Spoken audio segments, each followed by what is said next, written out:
In my last video, I did a partial response to Ian Juby's latest nastiness. Juby basically equated serial killers with the theory of evolution.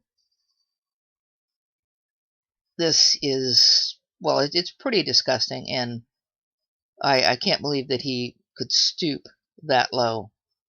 I mean, I know he's a professional creationist, and he lies for a living, but that is just really bad. The reasoning behind this is the mistaken idea that survival of the fittest means survival of the most vicious. And since serial killers are most vicious, they should be most fit.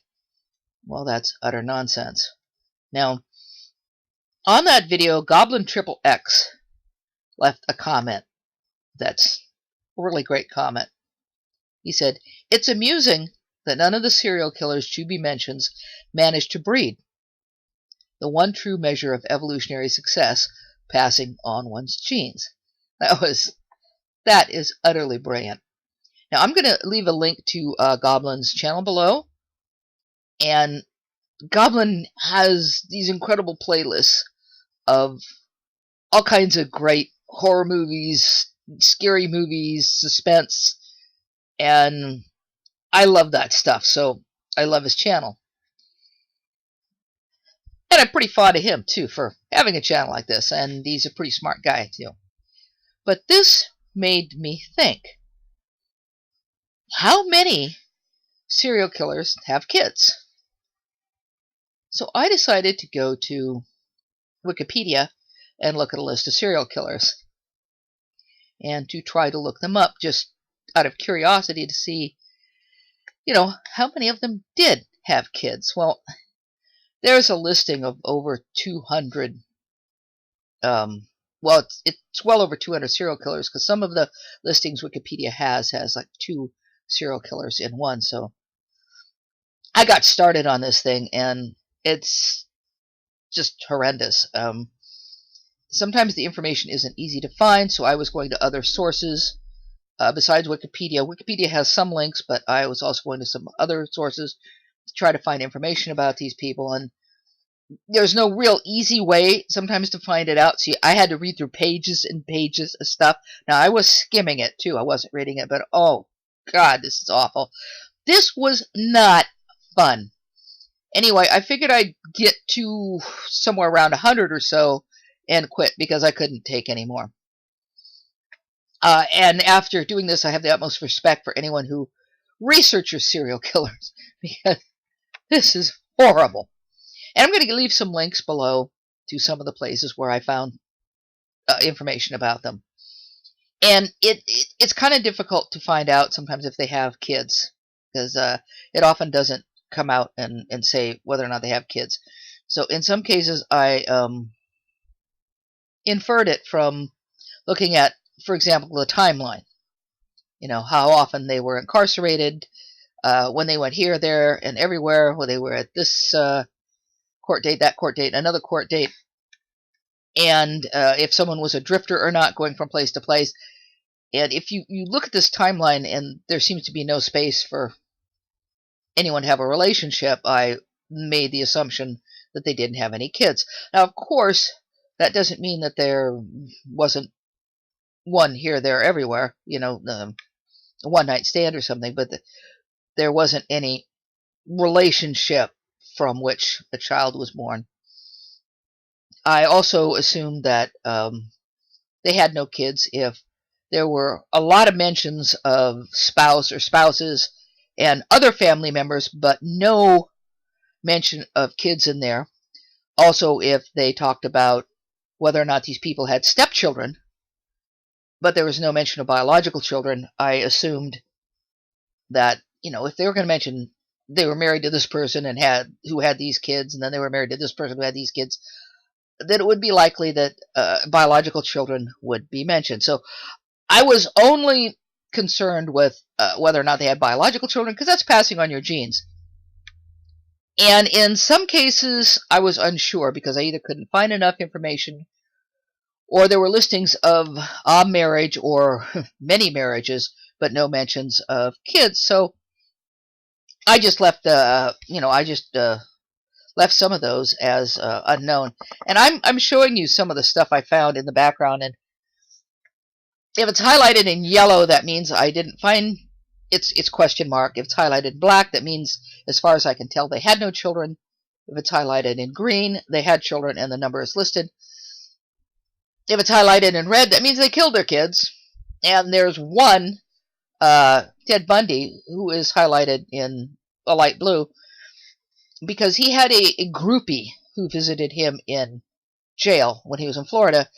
And she says she had a kid by him, but no one's really sure. Apparently, it was possible for some inmates to bribe the guards to have sex, but Bundy was a really high-profile prisoner, so, nobody is really sure about that. And I could have missed some stuff in skimming the article, so I did the best I could. And a few of these people may or may not have been guilty, but most of them look pretty guilty.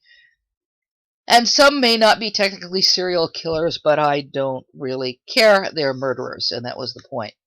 So anyway, I looked at 127 individuals. Taking out the unknowns and Ted Bundy leaves 109, of whom 42 had children. 2 of them had these children together. It was a husband and wife murder team.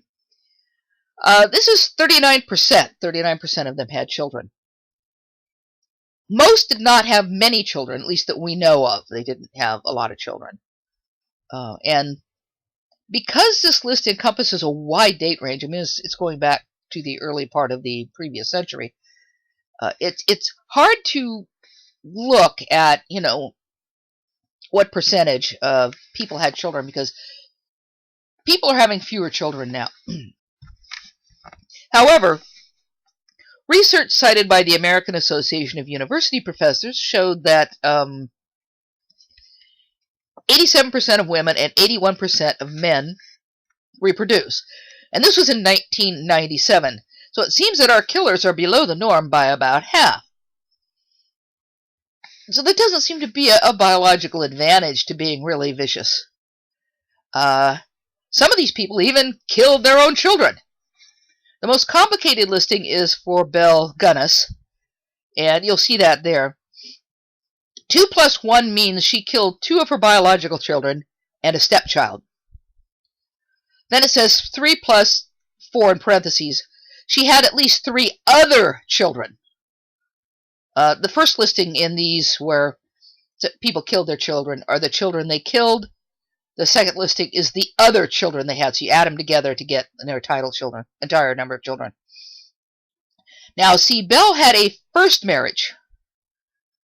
And some reports say there were no children from that marriage. Other reports say there were 4 children from that marriage. It's also possible that the 4 children were her husband's and not hers. So we're unsure about that. But she killed 2 of her own kids and one of her stepkids.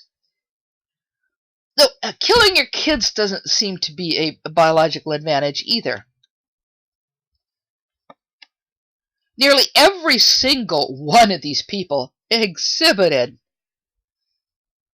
pretty horrific behavior. Stuff that was just obvious, and it's kind of amazing. In some cases, they weren't caught.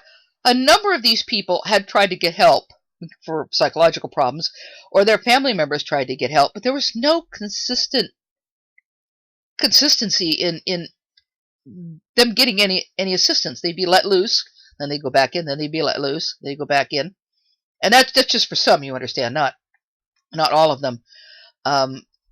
And of course, in the past, there were probably more serial killers because we didn't have the system we have today where everything goes into one database and people can track these people. But the behavior that these people exhibited in a tribal setting, let's look back to our ancestors, because the human race had a long history before we developed much of civilization.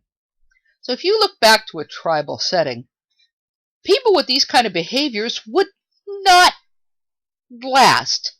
They'd either be eliminated because they were just horrid, they would be expelled from the tribe, or in some cases they might be, well, since I'm sticking with E's here, encircled by other tribe members in a help type situation. Now, I've only ever had one anthropology class, cultural anthropology class, so I don't know a lot about anthropology, but I've read a lot of things since then. Again, I don't know much, but I do remember reading about an African tribe that accepted mentally ill members as just being part of the tribe. The fact that these people had mental illnesses was just, that's the way they were.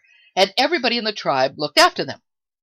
Even the kids, if they saw somebody, getting into trouble, like standing out in the rain and, getting wet, they'd go get an adult and say, whoops, out in the rain, got to go get them.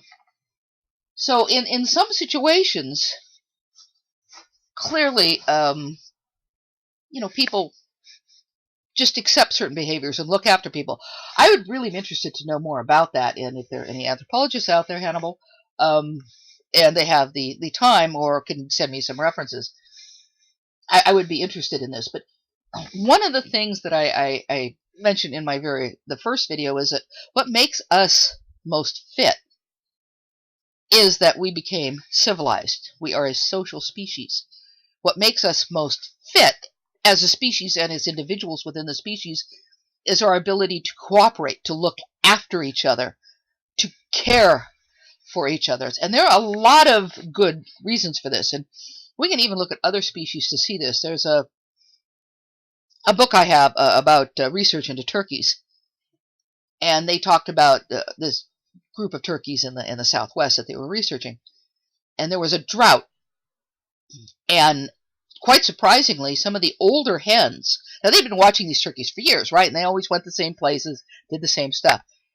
In this drought, some of the older hens took the flock to someplace far away. And the researchers were surprised because there was no indication that any of these turkeys even knew that place far away existed. But these were older hens. And so the likelihood was that they had this memory from maybe when they were little poults or young turkeys, that there had been another drought, and that's where they found the place they needed to go for water. And possibly even at the time they were little, there were the older birds who remembered where this place was to go. So there is an advantage in a social species in keeping the older members of the tribe around. You can imagine the same thing with humans. There's a drought, and people don't know what to do, and the older members of the tribe are going, well, you go over the hills over here, and you take a left, and it's just a long trek, but there's water over there. And so you can see there's an advantage to keeping people around, even though they maybe seem old and useless like me. But older people do have a lot of knowledge of things and are able to impart that knowledge. And unique situations, people start panicking because the sun is disappearing, and someone goes, crap, that happened when I was 6, and it's not a big deal. It's just a big dragon eating the sun. The sun will make it sick to its stomach. It'll spit it out. Everything will be fine. On top of which, older members of the tribe can, help look after children, help look after the ill. And there's no advantage to, if someone gets hurt, your best hunter gets hurt. Well, there's no advantage to leaving that hunter lying there, because once that hunter gets well, that hunter is going to, that's your best hunter. You don't want to lose your best hunter, so you care for your best hunter. We evolved as a social species. The caring for each other is what makes us most fit. Learning to work together makes us most fit. Developing a society makes us most fit. Becoming civilized makes us most fit. Being violent makes someone least fit. So Juby and his little friends are full of it. That's the nicest term I can use. I can think of a lot of others, but I won't. Anyway, thank you very much. I'm going to continue a little bit more with Juby later, but I just wanted to take this little segue into Juby. It just what Goblin said, because I think it's a very good point. Juby brings up, wow, these people are most fit. Whoa, survival of the fittest. Yeah, and they didn't have any freaking kids, you nitwit. Thanks for listening. Bye.